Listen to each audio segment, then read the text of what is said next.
نبينا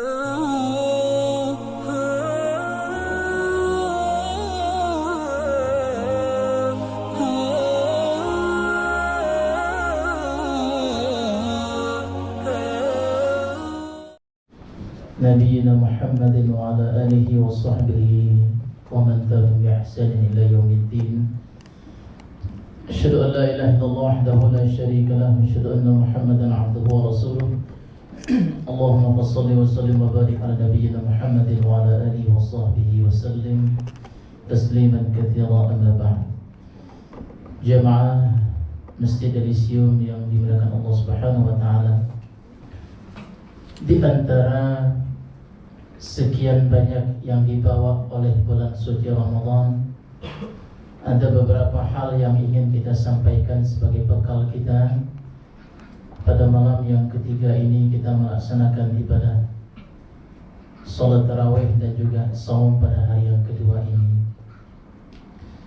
Di antaranya kita mengenal para jamaah sekalian bahwa Ramadan adalah bulannya Al-Quranul Karim, karena memang hadis Rasulullah SAW dan juga Al-Quran menegaskan Syahrul Ramadan alladhi unzila fihi Al-Quran wa hudan linnas wa bayyinatin minal huda wal furqan. Bulan Ramadan ini adalah bulan diturunkannya Al-Quran oleh Allah Subhanahu wa taala sebagai petunjuk bagi manusia dan benaran yang sangat nyata. Karena itu salah satu yang paling dikenal dengan Ramadan adalah bulan Al-Quran. Maka satu indikator para ulama menyebutkan bahwa suksesnya Ramadan itu di sisi kita ini adalah dengan Al-Quran ada di sisi kita ini. Dan Al-Quran, wahyu yang pertama yang Allah turunkan adalah Iqra, adalah baca, perintah membaca para jemaah sekalian.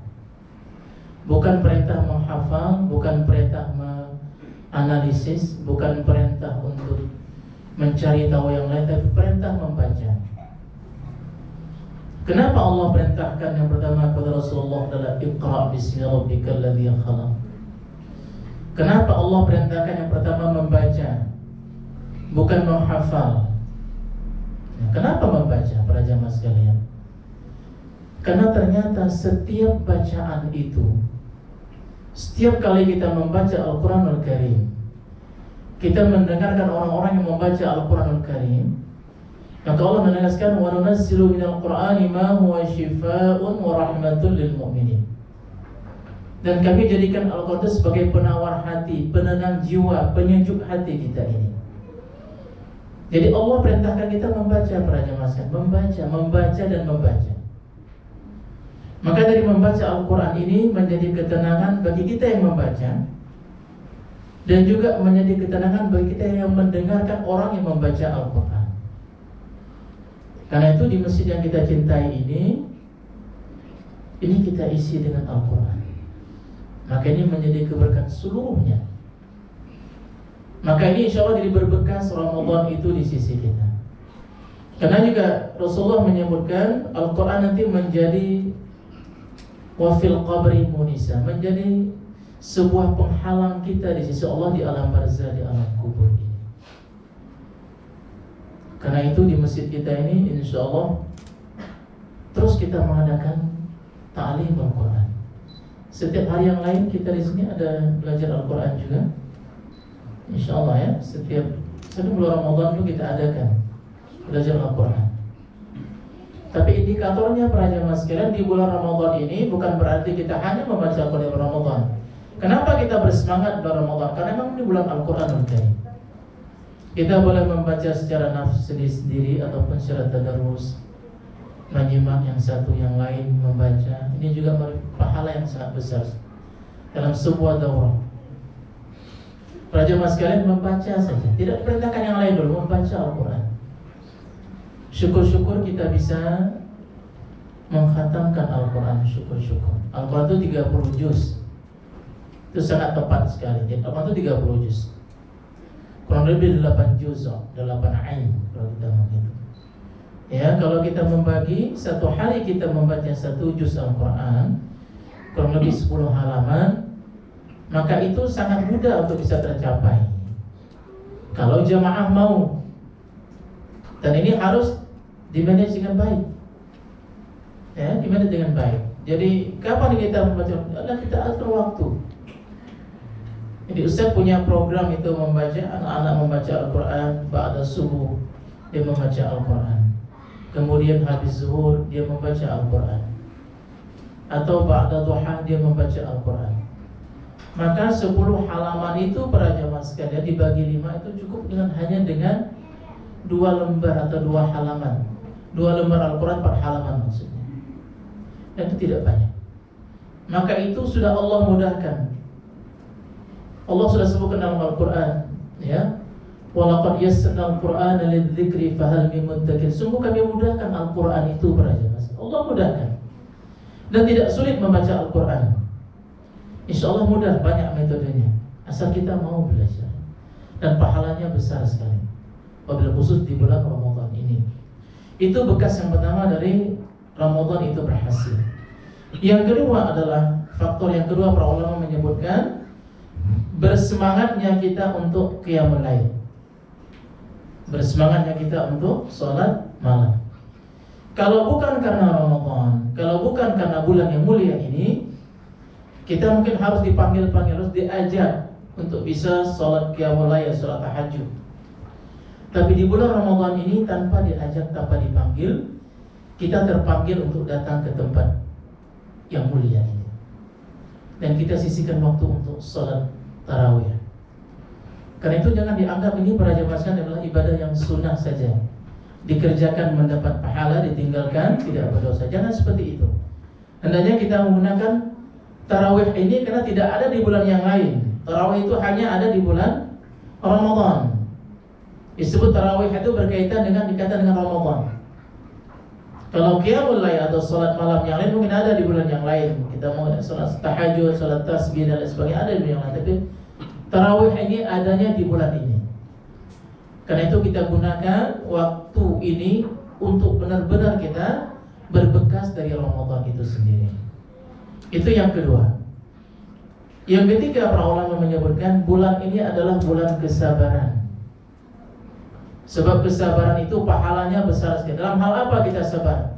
Dalam hal salat, dalam hal puasa. Dalam hal salat para jamaah sekalian dituntut kesabaran yang sangat luar biasa. Kalau kita salat intinya apa para jamaah sekalian? Bukan saja adalah ruku dan sujud, tapi intinya adalah khusyuk. Apa itu khusyuk? Kalau seseorang bisa mendapatkan nilai khusyuk dalam sholat para jamaah sekalian, Masya Allah, ini sesuatu yang sangat berbekas di hati kita. Coba antum sekalian, mungkin kita sholat di tempat tertentu atau di tempat kondisi tertentu, Masya Allah, terasa betul nikmat ibadah sholat itu, karena khusyuk hadir dalam diri kita ini. Apa makna khusyuk itu para jamaah sekalian? Ini kita bersyukur sekali karena khusyuk ini tidak dimasukkan oleh Rasul di dalam rukun salat. Kalau khusyuk ini masuk di dalam arkanus salat, maka boleh jadi kita ini bertanya terus, apakah sempurna tidak salat kita? Allah sebutkan dalam Al-Quran, wasta'inu bis sabri was salati wa innaha lakabiratun illa 'alal khashi'in.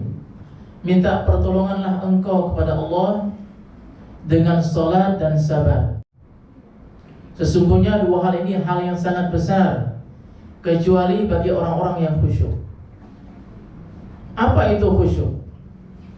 Khusyuk itu para jamaah sekalian bukan merem. Khusyuk itu para jamaah sekalian bukan tidur. Tapi khusyuk itu adalah Allah sebutkan dalam Al-Quran, alladzina yadhunnuna annahum mulaqu rabbihim.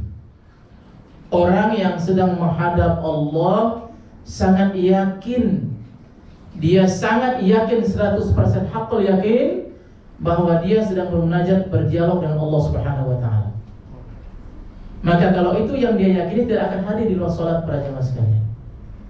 Kenapa antum, kenapa saya, kenapa yang lainnya ketika salat Itu hadir sesuatu yang tidak kita inginkan di luar sholat. Kenapa bisa hadir seperti itu?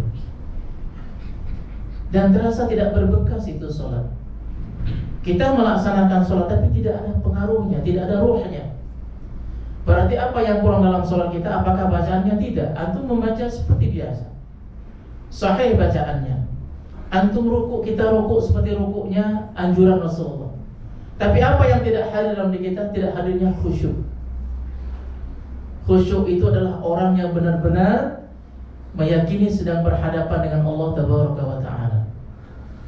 Nah, ini yang kita kadang-kadang para jamaah sekalian jarang hadir dalam diri kita ini. Maka kalau kita bertanya, Ustaz, kenapa kalau sudah sholat itu kenapa kok malah teringat yang gak perlu diingat gitu?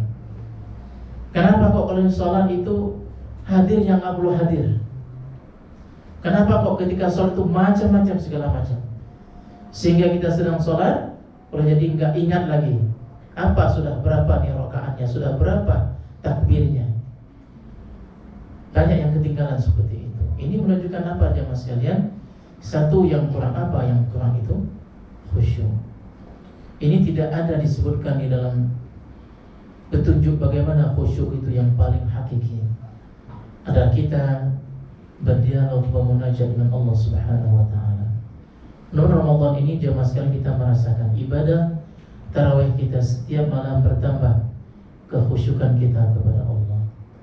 Dan di akhir Ramadan itu kita mendapatkan kesempatan orang-orang yang khusyuk itu Allah memberikan kesempatan dekat dengan Allah dan satu kesempatan untuk meraih malam yang kemuliaan. Selamat melaksanakan ibadah puasa Ramadan, selamat menunaikan ibadah salat tarawih. Semoga kita sempurnakan ibadah tarawih kita sampai dengan akhir Ramadan nanti. Allah memberikan ganjaran yang besar dengan syurga-Nya nanti. Billahi taufiq wal hidayah. Assalamualaikum warahmatullahi wabarakatuh. Waalaikumsalam.